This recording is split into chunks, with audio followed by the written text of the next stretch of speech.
à toutes et à tous. On va commencer une première session. N'hésitez pas à venir vous installer. On va vous parler pendant une petite dizaine de minutes d'un sujet qui nous est cher et qui, je pense, est important pour le thème de l'industrie et du futur de l'industrie et des métiers, qui est le thème du capitalisme et du capitalisme familial. Donc on va utiliser plusieurs mots pendant cette présentation. On va utiliser des mots autour du long terme, de la responsabilité, du développement durable. Et on va parler également de l'actionnariat et de l'engagement familial qu'il peut y avoir derrière ces choses-là. Estelle, je te laisse d'abord peut-être te présenter en un petit mot. Oui, bonjour Vincent. Donc, nous travaillons dans une entreprise qui s'appelle Daher, qui est une entreprise familiale. Et à titre personnel, je suis directrice de la société familiale qui s'appelle Sogei-Marco Daher et qui est le principal actionnaire du groupe Daher. Moi, je m'appelle Vincent Chanron, je suis directeur en charge de la transformation et du développement durable et je vais vous expliquer dans un instant en quoi c'est pertinent de penser à ces sujets-là, qui sont des sujets de résilience et de transformation. Peut-être en un mot, Daher, qu'est-ce que c'est? C'est une entreprise effectivement qui travaille dans le monde de l'aéronautique, qui est française, et c'est une entreprise familiale. Mais qu'est-ce que ça veut dire une entreprise familiale? C'est une entreprise qui a été fondée en 1863, donc il y a 155 ans maintenant, par une seule personne que vous voyez ici, qui s'appelle Paul Daher. Et en fait, qu'est-ce que ça veut dire? C'est qu'aujourd'hui, les actionnaires du groupe Daher sont les personnes que vous voyez ici, qui sont des personnes comme vous et nous, et qui sont des descendants, des arrière-petits-enfants. Donc par exemple, Paul Daher, c'est le grand-père de ton grand-père, Estelle. Et aujourd'hui, il y a une notion de transmission et de génération qui est très importante. Et Estelle reviendra dans un instant sur pourquoi c'est quelque chose d'important. L'autre chose qui est importante, c'est le fait que nous, on se considère comme une start-up depuis 155 ans. Ça veut dire quoi être une start-up? C'est que forcément, aujourd'hui, nous, on construit un avion. Vous voyez une photo ici du TBM, qui est l'avion d'affaires que nous construisons. Il y a 155 ans, il n'y avait pas d'avion. Et donc, ça veut dire qu'on avait un autre métier. On a commencé, on était armateur. Et le groupe Daher a eu plusieurs vies. Et donc, pour nous, cet esprit d'entrepreneur et cet esprit de start-up, de sans cesse se réinventer et de faire évoluer les activités, c'est quelque chose d'assez important. En quelques chiffres, vous voyez, il y a 10 000 collaborateurs aujourd'hui dans le groupe. Et ce qui est intéressant pour des métiers industriels, on a des usines, mais on n'a pas que des métiers industriels, on a également des métiers de service. Estelle, je te laisse continuer. Peut-être tu peux nous donner justement une première définition de ce qu'est une entreprise familiale. Alors, il y a en fait, Vincent, il y a énormément de définitions d'entreprise familiale. Il y en a, je crois, plus de 100. Mais on peut considérer qu'une entreprise familiale, c'est tout d'abord une entreprise dans laquelle une famille ou plusieurs familles détiennent le contrôle. Donc c'est une entreprise qui est contrôlée par une famille et c'est une entreprise qui est contrôlée par une famille qui a une très forte volonté de transmettre l'entreprise à une nouvelle génération. Donc les entreprises familiales forment une part importante de notre tissu économique en France et en Europe puisqu'elles représentent 83% du tissu économique français et plus de 60% du tissu économique européen. Ce sont des toutes petites entreprises, ce sont des PME, ce sont des ETI, des entreprises de taille intermédiaire. Ce sont aussi des grands groupes. Donc il y a toutes les tailles d'entreprises. Mais avant tout, je voudrais dire qu'une entreprise familiale, c'est avant tout une aventure d'hommes et de femmes qui décident un jour de créer un projet et de le développer ensemble. Et dans une entreprise familiale, les actionnaires sont des entrepreneurs. Alors, on dit généralement qu'une entreprise familiale a plusieurs avantages et notamment 2 avantages qui sont mis en avant très régulièrement. Le premier avantage, c'est la capacité de voir à long terme. Pourquoi? Eh bien parce que l'avenir dans une entreprise familiale se compte en générations. À partir du moment où l'actionnaire qui est entrepreneur souhaite transmettre l'entreprise à ses enfants, eh bien il va avoir la capacité à encaisser les périodes difficiles, à être patient, on parle de capitalisme patient, parce que l'avenir se compte sur plusieurs générations et l'objectif, c'est bien que l'entreprise traverse plusieurs dizaines d'années, plusieurs générations. Donc on parle de vision à long terme et c'est ce qui fait une grande part de la force des entreprises familiales. On dit aussi que les entreprises familiales sont résilientes. C'est directement lié à cette vision long terme. En effet, une entreprise familiale est une entreprise, on l'a dit tout à l'heure, qui est contrôlée par des actionnaires qui ont une âme d'entrepreneur. Et cette âme d'entrepreneur va faire qu'au fur et à mesure qu'on va passer les générations, eh bien, on va devoir adapter l'entreprise en permanence, être capable en permanence d'innover, de se remettre en question pour adapter l'entreprise aux nouveaux marchés et pour l'aider à grandir, pour l'accompagner dans son développement.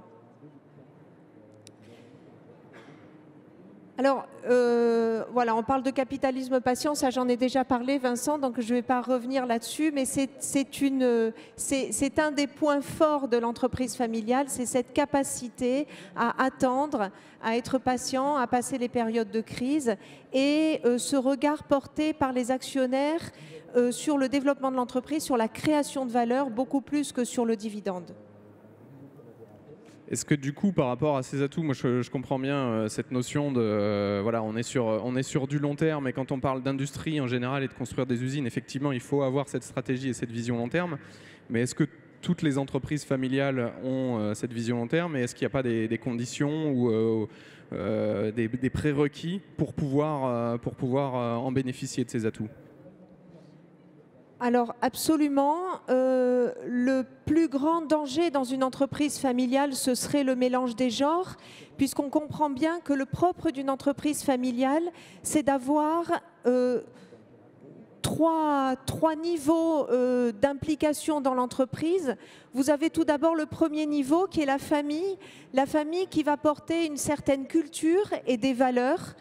Et donc l'entreprise ne peut pas se détacher complètement de cette culture et des valeurs qui sont portées par la famille et qui sont essentielles pour que la famille ait envie de continuer à accompagner l'entreprise. Ensuite, vous avez les actionnaires qui vont avoir des attentes. On parlait tout à l'heure d'actionnaires qui ont une âme d'entrepreneur. Il est essentiel que les actionnaires de l'entreprise familiale conservent cette âme d'entrepreneur. Et ensuite, vous avez l'entreprise qui a ses propres besoins en termes de développement et de création d'emplois. Et donc, on va mettre en place un certain nombre de règles qu'on appelle habituellement la gouvernance de l'entreprise. Et donc, ces règles vont définir à chaque niveau, c'est-à-dire au niveau de la famille, au niveau des actionnaires et au niveau de l'entreprise, quelles sont les personnes et à quel moment qui vont prendre les décisions, et notamment les décisions les plus importantes qui vont engager l'entreprise. Et il est très important, Vincent, que ces règles soient écrites, partagées par tous, mais qu'elles soient également, qu'on soit capable de les faire évoluer au fur et à mesure de l'évolution et de la famille et de l'entreprise. Alors, il y a un deuxième point qui est essentiel pour permettre aux entreprises familiales de traverser plusieurs siècles, comme ça a été le cas pour Daher, c'est l'esprit d'ouverture. L'esprit d'ouverture, c'est d'abord la capacité des dirigeants et des actionnaires à s'ouvrir à une nouvelle génération. S'ouvrir à une nouvelle génération, ça veut dire qu'à un moment, il faut transmettre non seulement le capital de l'entreprise, mais il faut également transmettre des valeurs, il faut transmettre le pouvoir, il faut transmettre le leadership, et ensuite, il faut s'effacer et laisser la place aux jeunes, à une nouvelle génération, de créer sa propre page de l'histoire. Et ça, c'est fondamental. La deuxième nécessité en termes d'ouverture, c'est la nécessité de se tourner vers l'extérieur pour trouver des compétences à l'extérieur. Les compétences, il faut accepter qu'elles ne soient pas toujours dans la famille et il faut accepter d'aller chercher, quand c'est nécessaire, un directeur général. C'est ce que nous avons fait chez Daher, lorsque Patrick Daher a souhaité, assez jeune, prendre du recul par rapport à l'opérationnel. Nous avons nommé Didier Kayatz, qui n'est pas un membre de la famille Daher, et ça a été accepté par la famille, parce que c'est la compétence qui prime pour piloter l'entreprise. Le deuxième point, c'est être capable de faire entrer par exemple des administrateurs extérieurs indépendants dans les conseils d'administration et d'ouvrir le capital quand c'est nécessaire pour financer la croissance de l'entreprise. Le troisième élément fondamental, même s'il y en a évidemment de nombreux d'autres, mais le troisième élément très important auquel on peut penser pour aider l'entreprise à traverser plusieurs générations, c'est le sentiment, la volonté de partager un avenir commun. On voit bien que dans une entreprise familiale, les actionnaires, les dirigeants et les collaborateurs partagent un avenir commun. On comprend bien que lorsqu'on a un petit peu d'argent, 1 000 € ou 2 000 € ou un peu plus, et qu'on va acheter des actions dans le cadre de la bourse, eh bien, on va acheter des actions et puis le jour où on a besoin de récupérer ces sous, eh bien, on va revendre ces actions. Dans une entreprise familiale, l'actionnaire a une attitude complètement différente puisque l'actionnaire est un véritable entrepreneur et comme son objectif est de transmettre l'entreprise à la génération suivante, eh bien, il ne va pas avoir un objectif de revente, mais un objectif de création de valeur. Et donc, il va partager un avenir avec les collaborateurs de l'entreprise pour créer un projet commun. Voilà, Vincent, pour les éléments les plus importants qui vont permettre à l'entreprise de traverser plusieurs générations. Et donc, toi, tu travailles chez Daher dans l'entreprise comme dirigeant et collaborateur. Et est-ce que tu peux nous dire quel est pour toi l'intérêt de travailler dans une entreprise familiale ? Oui, très rapidement, et on va conclure là-dessus, juste pour vous dire en tout cas ce que ça fait et pourquoi c'est important de considérer ce qu'il y a au final derrière une entreprise. Et le premier aspect, c'est l'aspect de responsabilité. Ça, c'est des collaborateurs dans nos usines qui travaillent sur le fuselage d'un avion. Ce côté-là de responsabilité, on entend beaucoup parler de développement durable, on sait, on est tous impactés dans nos vies, dans la société, sur des choses qui changent, et on entend beaucoup d'entreprises qui communiquent également là-dessus. Mais moi, je suis convaincu qu'il n'y a pas d'entreprise responsable sans un actionnaire responsable derrière et qui s'implique. Et aujourd'hui, quand les actionnaires, ou en tout cas l'entreprise aujourd'hui, portent le même nom de famille que les personnes qui sont actionnaires. Et forcément, il y a un enjeu de réputation très très fort et on ne fait pas n'importe quoi avec l'entreprise. Il y a beaucoup d'exemples et on développe une stratégie très très forte sur le développement durable. Et je vous encourage à vous intéresser à qui sont derrière, quels sont les actionnaires qui sont derrière l'entreprise dans laquelle vous travaillez. En général, ça vous indique pas mal de choses sur ce qui va se passer dans l'entreprise.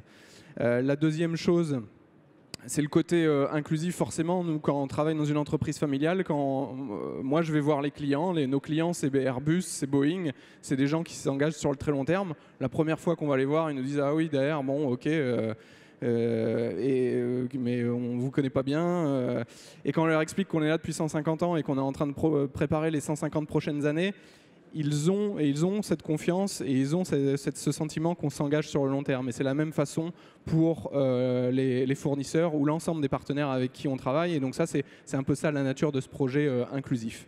Et enfin, et c'est le dernier point et peut-être le plus important, c'est qu'en tant que collaborateur, en fait, on se sent au sein d'un projet commun. Nous, on parle d'un équipage Daher, on parle d'un équipage et l'équipage, il est composé des membres de la famille qui sont actionnaires et des collaborateurs. Et on vise tous dans le même sens et on a l'impression d'être sur le même bateau et réellement de vouloir concevoir ensemble le futur. Ce que vous voyez ici, il y a les prénoms de l'ensemble des collaborateurs du groupe et des actionnaires familiaux qui se retrouvent de façon un petit peu imagée ici, sur la même bâche pour pouvoir exprimer ce sentiment d'engagement commun vers l'avenir. Et on pense que voilà, les entreprises familiales au sens large peuvent avoir un rôle très intéressant dans la société. Voilà ce que très rapidement on voulait vous dire ce matin. On vous remercie pour votre attention et puis on vous souhaite de profiter de l'usine extraordinaire encore aujourd'hui et ce week-end si vous restez là. Merci à tous. Merci à tous.